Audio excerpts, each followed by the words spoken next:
Welcome to my yellow recap. In 2072 in Moscow, a game show called Mafia is launching its 57th season. As the transmission starts, the game master explains the rules. There are 11 players, 9 of them are civilians and 2 of them belong to the Mafia, but nobody knows who is who. The objective of the civilians is to find and kick out the Mafia, while the Mafia must pretend to be civilians and kick the real ones out. Every day the group will vote on who to kick out, and the chosen person will killed for real by the things they fear the most. Every nightfall another victim will be chosen by the game master's drones. The final price is 1 billion rubles, and if one civilian and one Mafia are left for the last round, the Mafia will automatically take the victory. The players are sitting in a very technologically advanced room, and a bunch of drones come in to tattoo a code on the players' wrists which indicates what is their hidden role. Only the computer has access to this information. While the drones do their job, the game master starts introducing some of the players. The first one is Luca, an 85-year-old billionaire who uses modern medicine to look much younger, has built his fortune by gambling. And that's why he's joined the game. He wants the thrill of betting on his life. Has spoiled grandchildren are waiting for him to die, but Luca put in his will that if he dies in the game, his grandchildren get nothing. Next is Alea, 38-year-old engineer who suffers from cancer. He only has 3 months left to live, so Ali came to the game to get money for his family. His wife disagreed with the decision because she wanted him to spend his last days with her and the kids, not to mention she didn't want his death to be on TV. But Ali ignored her concerns to players of the prisoners brought directly from jail, Butcher and Ivan, who insists his trial was staged. This is part of a special program the show has with a government that allows every prisoner in the country to volunteer for the game regardless of what crime they committed. If they win, instead of money they get their freedom. The introductions are interrupted for now, and the game master asked the players for their roles, but they all swear that they are civilians. Then they're given 10 minutes to vote for the first kill while their friends and family watch every second on TV. Konstantin decides not to vote this round, but Murray immediately votes for Killian, and Peter gives her a support. At that moment, Butcher realizes he's seen both of them together on TV. And another introduction is made. Murray is a 24-year-old famous ballerina, and Peter is her #1 fan. Unfortunately, a rainy day caused Maura's car to crash, and her legs got severely damaged, so she couldn't dance anymore. Since those days, her greatest fear has been rain and lightning. There's a major surgery that could give her synthetic legs, but it's incredibly expensive. That's why Murray has joined the game. Peter is here because he wants to help her. In fact, he sold many personal things to give her money. But this only makes Murray cry because he's been following her for years and won't leave her alone. The other players judge her reaction and the fact she has an ally, so they immediately vote for her. Peter jumps in her defense and says he's Mafia.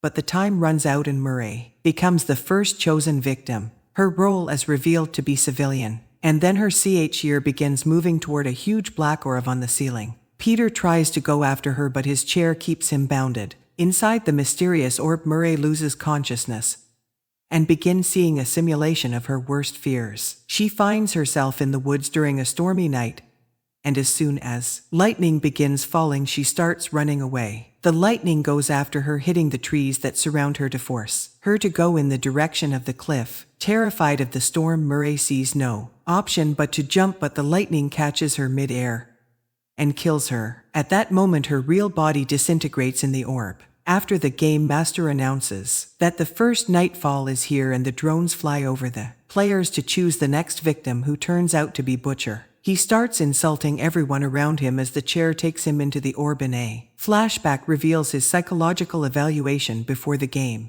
The psychologist had lots of questions, but Butcher wasn't very helpful. He swore he wasn't afraid of anything, but he admitted he didn't want to die like an idiot while being surrounded by other idiots. When the simulation in the orb starts, Butcher finds himself in a very creepy coliseum with the gladiators, while a crowd cheers for violence. The gladiators are all armed and start beating Butcher up with no mercy, and there's little he can do about it. After they throw him around for a while, Butcher manages to throw some dirt at their faces before grabbing a bottle from the ground that he uses to finally attack back. With a few hits, he manages to kill one of the gladiators, but the other pushes him away. Butcher doesn't give up and keeps picking up objects from the ground. breaking his opponent's bones and killing him only if the guy to keep showing up over and over. After a few kills from Butcher, the gladiator finally stops responding and everyone in the real prison watching the show begins cheering for their fellow prisoner. Butcher thinks he's won his freedom, but when he steps back he trips and falls right on some metal rods that instantly kill him. Still angry over Murray, Peter says Butcher deserved it. Afterward, the game master announced as it's time for the new vote, and this time he gives them 8 minutes. Constantine announces he already knows who the mafia are. And this is the moment for his introduction. As a child he already had clairvoyant abilities. He could predict his bad grades in what girls would cheat on him. People began calling him the Black Messenger. And as an adult, he started to appear on pair of psychological television shows. He even worked as a console LT and during national crises. His greatest fears to die of old age. Constantine says Peter is mafia.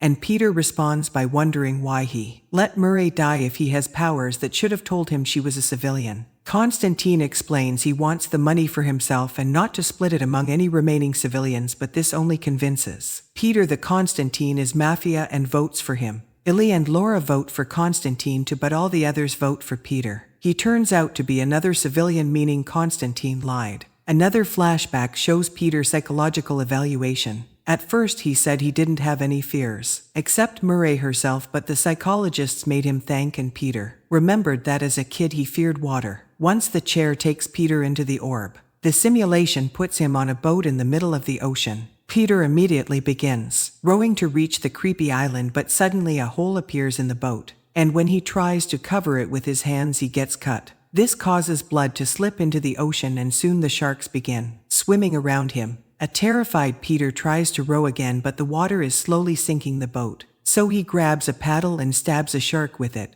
The other sharks rush to feed on their dead companion, and while they're distracted, Peter jumps into the water and begins swimming to the island. However, the island suddenly disappears and the sharks immediately come after Peter to kill him. As he dies, Peter smiles because he thinks Marie's spirit is coming for him. Back to the game, the players are given the chance of an extra vote before nightfall. And this time they have 6 minutes. As Walter gives his opinion, his introduction also comes through. He's a 45-year-old military officer who has fought in many wars. And now he suffers from PTSD. He's joined the game to let it decide if he should live, because he still carries the guilt of a tactical mistake he made during the war that caused the death of many young recruits. Walter is familiar with Ivan's case from the news and calls him a child murderer. So Ivan's introduction comes next. He was just an ordinary student at one night when out drinking with some friends. They were driving too fast and lost control of the car, which crashed and killed 2 of his friends. Ivan and the driver survived thanks to the help of a woman on the street, but the driver's parents made it look like it had been Ivan driving to save their son. Ivan was found guilty and sent to prison. So his greatest fears to die in jail.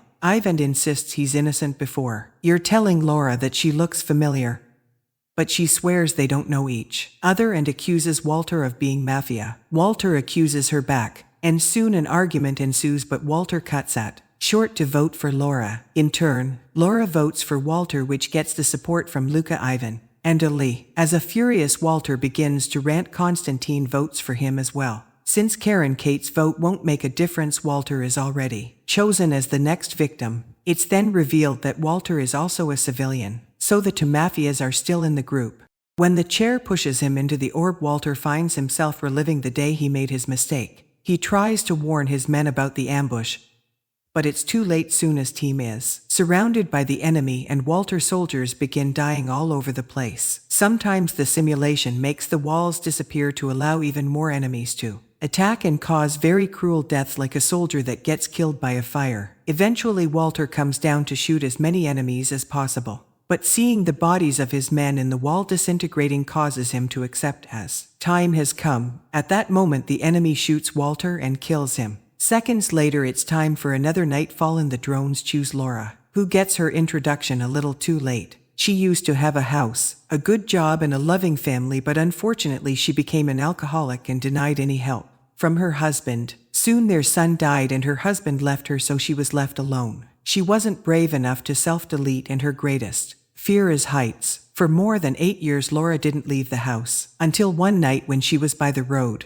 It turns out she was the one that saved Ivan and his friend. She also was forced by the driver's parents to lie during the trial. Iv is shocked to hear this but still forgives her because now his name is clean. The game then announces that Laura is also a civilian, and before the chair takes her away, she tells Ivan she hopes he wins. In the orb, the simulation puts Laura on a plane that is flying toward a creepy dark cloud. This darkness attacks the plane and the damage makes it start falling as the walls and ceiling began to disintegrate. A stewardess helps Laura with a seatbelt, but the darkness suddenly takes her as well. Little by little the plane comes apart and eventually Laura falls to her death. After where the players are given 4 minutes to make the next vote. Constantine immediately says it's Ivan, which triggers an argument that makes I realized Karen and Kate may know each other. Karen accuses Constantine of being mafia, but Ivan says it's Illy. The group soon is divided. Constantine, Luca and Illy vote for Ivan. Kate and Kieran vote for Constantine, and Ivan votes for Illy. The rules say the chosen player must have an absolute majority, so it's announced the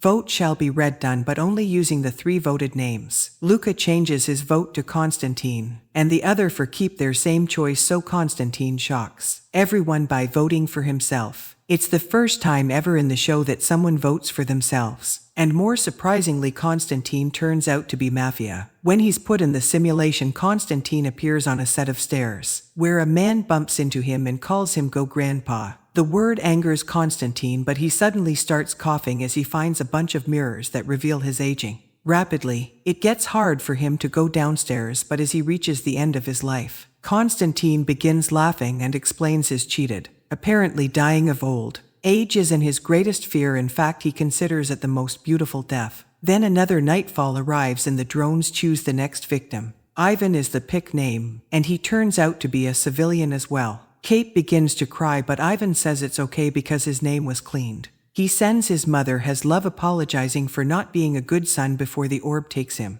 The simulation puts Ivan inside a prison, and while the guards got him to his execution, Ivan and imagines he's on a beach with his mother again. The guards quick and dies instantly. Now there are 4 people left in the game, including 1 mafia, and the players have 2 minutes to vote. While the group argues over who to vote for, Lee accuses Karen and Kate of being a couple, and Kieran gets his introduction. He's a young polemicist that joined the game because a friend dared him to. He met Kate a day before the game started, and she felt so comfortable around, and that revealed all her fears: height, desert, and snakes. Since Kate grew up in an orphanage, she thinks nobody will protect her in this world. Neither of them knew they would meet again in the game. The players keep arguing for a while, and they end up running out of time, so the computer makes the choice. Kate is the next victim, and she's also a civilian. The chair quickly takes her away, cause and cure, and to run and jump on it too so they can go into the orb together, which has never happened before. The simulation puts the duo in a stormy area standing on a floor made of glass. If they move, the glass cracks, so Pure and rushes to Cake and they begin running together as the glass comes apart behind them. Suddenly the floor breaks under their feet and they fall, only to land on a black desert.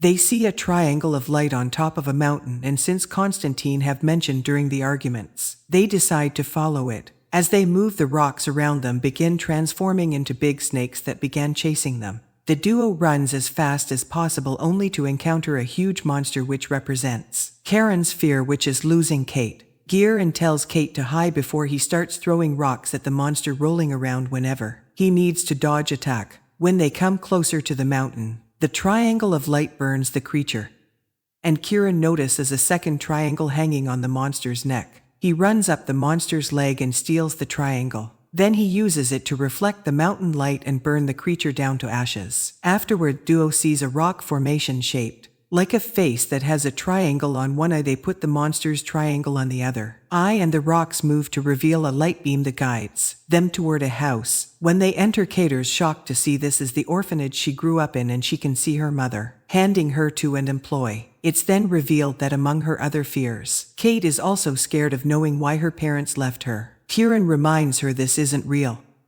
and explains that her parents don't define her, so Kate has to work on accepting that. Suddenly their surrounded endings disintegrate and the duo comes face to face with the game master, meaning there's a civilian and a mafia left in the game. While the show cuts to an ad before revealing the winner, the game master explains that Constantine had been working for him to find a way to destroy the game by beating it using Kira and Kate. The game master reveals the duo is still trapped in the simulation that explains that watchers are tired of seeing death, so he decided to showcase their love instead. After thanking them for participating, the game master lets them live and the duo leaves the show safely. Some time later, Ali returns to his family and reveals he was the mafia, so he's won all the money. In the end, he managed to live 10 months instead of the 3 they diagnosed. Loop leaves the game alive but with no money, so he decides to disinherit his grandchildren and donate everything to Kate's orphanage. Ivan's mother gets flowers every day in memory of her son, and Kieran and Kate visit Constantine's grave to thank him for ending the game.